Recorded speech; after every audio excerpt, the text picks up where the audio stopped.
Alright, some other thoughts that I thought about. Peculiarities of New York. The subways do need a little work as far as accessibility.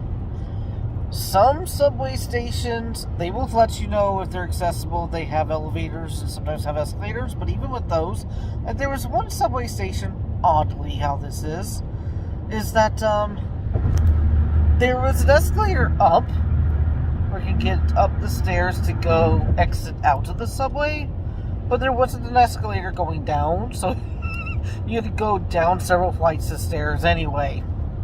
Weird stuff like that. But again, it's part of the inconsistency because three different subway companies merged into one. Because I think I did research about this, of course, before I came. I had to do research on the city a bit, and I learned that the subway system was, I think, like early 20th century. Like, one company started some of the lines, and then another one started another couple of them, and then another, and then they eventually consolidated all under the MTA. So that's the reason for the differences. So I really liked that uniqueness. I mean, they're unique in each way, but it does lead to inconsistencies there with it. Some look better than others. Some definitely show their age. Ouch. It certainly did a physical number on me. Those stairs. Getting up those stairs. After another. But I handled it pretty well after a while, I think. Except for maybe the last couple times. Other peculiarities. Another thing about New York City they have is, like, in several of their parks, like, they have these small little metal chairs where you can sit at that you think they're part of. I think we saw some in Greeley Park. Or was it Greeley? It was on Herald Square area. It's called. Anyway, there are these little chairs they have where you can sit. The small little chairs there, and the pigeons, of course, love all those places. Of course, I took pictures of the pigeons. Let's see, what else I wanted to say? Other impressions I have. Like I said, we said what we said about Times Square. Yeah, that it is it's yes, there's a lot of bright lights. There's a lot of advertisements. Jeremy said it felt like he was in Blade Runner when he saw it. It's true, it felt that way.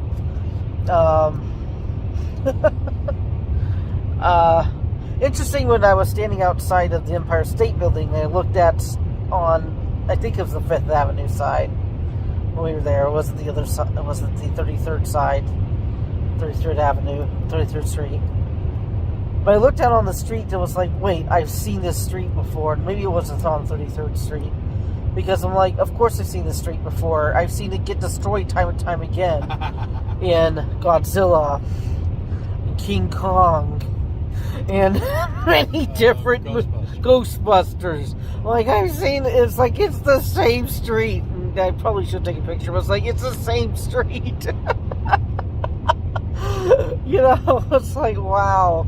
That's the thing about New York City is like, so many movies have been filmed there that, they get filmed on that location. It's not like it's a backlot in LA. You actually, there's your location. There it is. It's a real place. Real brick and mortar. It's like you are on a movie set, but it's a real city. It's like that was interesting, kind of like, whoa, I've seen this before. Yeah, of course I have. It's been destroyed several times.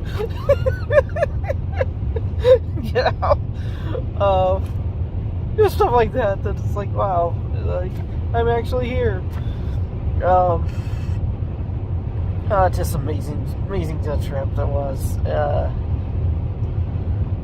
Like I said before, some of my other commentaries about one of the big themes of this whole trip, and not just for the New York part.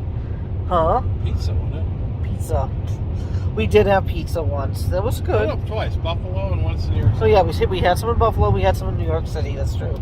They're both very much good. better than anything in Jackson. Both are very good. But I mean, this whole thing was, in Buffalo.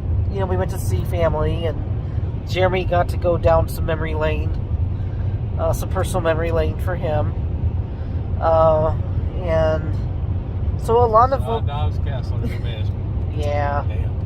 Yeah, poor baby. But we were able to.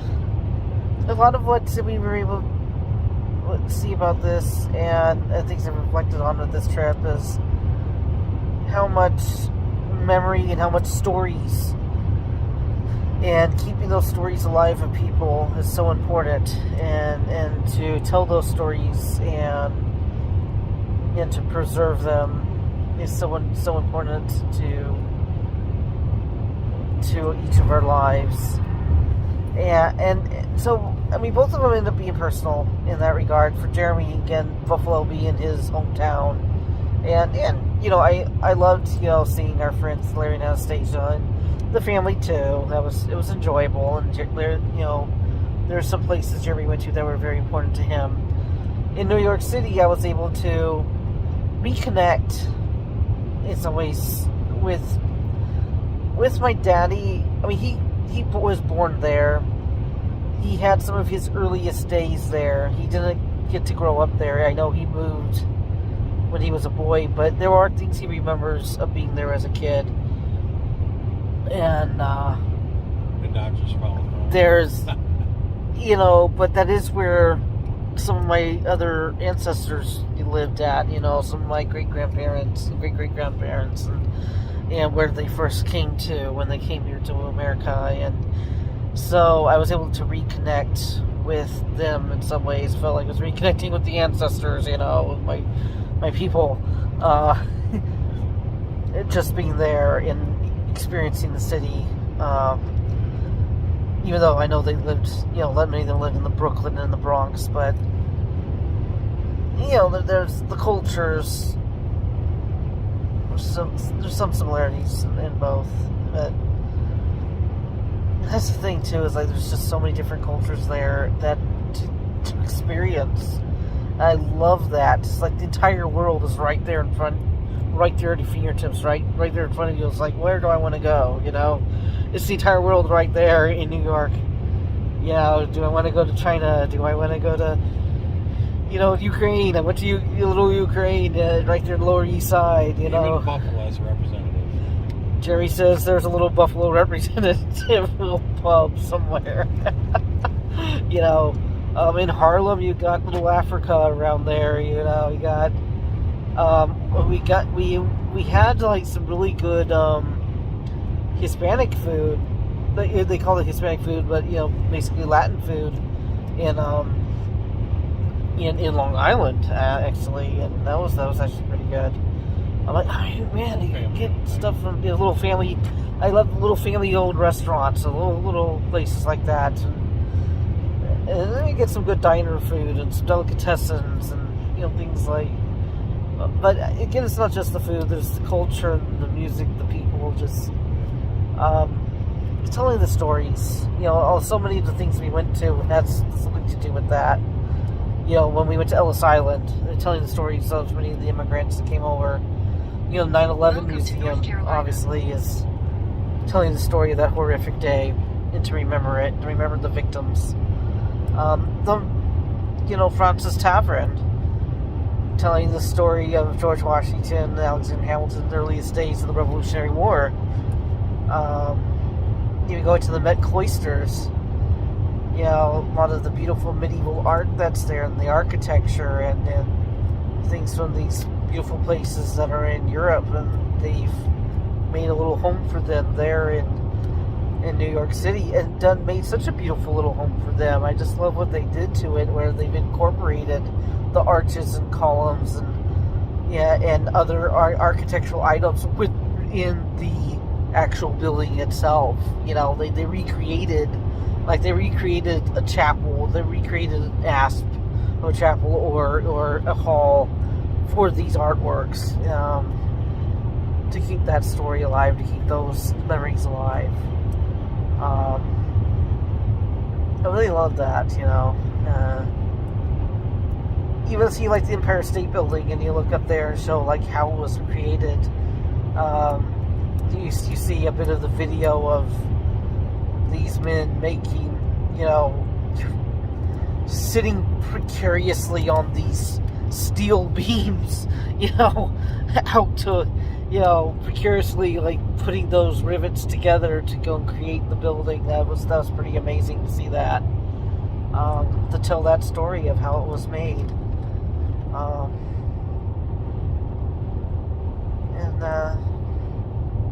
And then, watching Hadestown, which again it came down to, it's a sad tale, it's a sad song, but we keep telling it over and over again. It's Tale and Soulless Time. It's all about that, and that's what I love so much about history, and what I love so much about, being in information literacy, being, a librarian, paraprofessional, is to continue to do that, to preserve those stories and to tell them and to give that information out, because it's so important, extremely important. Of course, another one how could I forget? The first story we got to hear of Harlem and the great people of Harlem that made Harlem what it was. Ella Fitzgerald and some of the others that came and went in that area, that great people that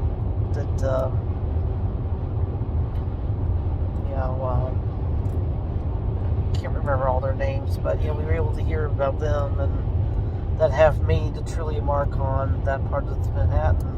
Oh, Billie Holiday, and there was like Bethune, but what's her name?